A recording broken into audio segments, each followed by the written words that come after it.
single hard task that's too hard for these kids. If they can go to school, they can do volunteer.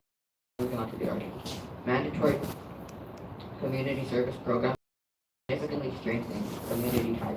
When students actively participate in community projects, they contribute to the betterment of their local environment and build relationships with community members.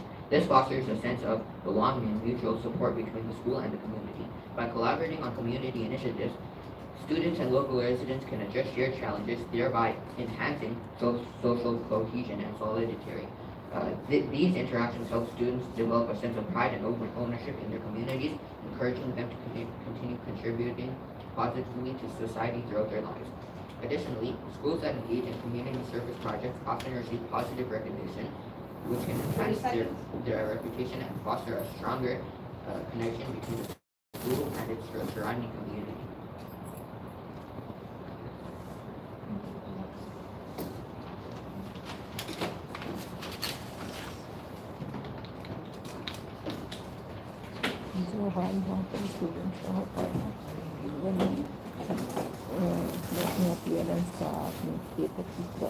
I will start by addressing the opposing counsel's counter-argument and noting my own rebuttal, followed by a discussion of the mental drawback on young children by volunteering. First of all, I would like to point out that the opposition had pointed to zero proof of how satisfied the students were by volunteering. In fact, I have a model to show how students won't be satisfied. And a prominent example of this is homework. Once homework has become mandatory, especially for students in middle school and even in elementary school, you can see the dissatisfaction that one feels towards homework. They start hating it, and it becomes a burden on them. This links back to my third point, where social media, volunteering loses its essence and burdens the student. Mandatory community service will have a negative impact on young children who will be forced to perform unrewarded community service with consequences of penalties. The pressure of failure would feel suffocating, especially for countless of students who would feel stressed out and overwhelmed. As observed by education expert Yusuf, this can lead to students feeling an overwhelming stress and pressure, which can have negative consequences for their academic performances.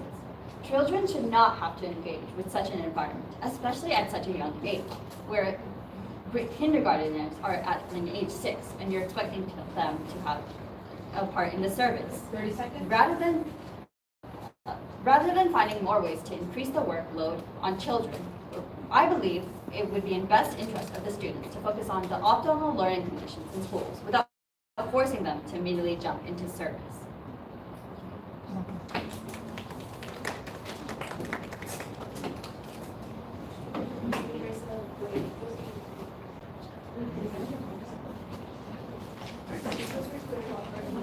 There's a break and then the class.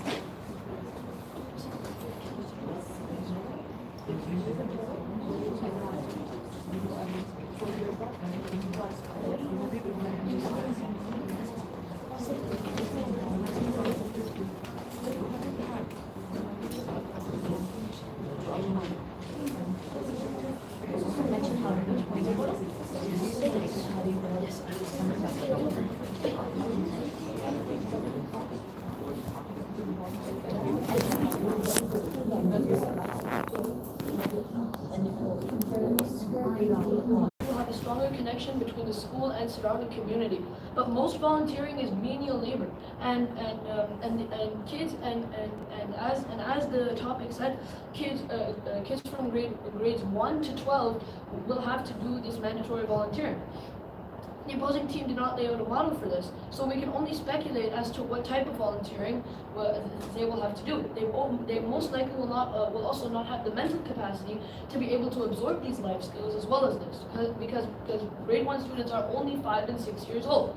Number 3, most of the opposition failed to converse properly, while our points were more clear.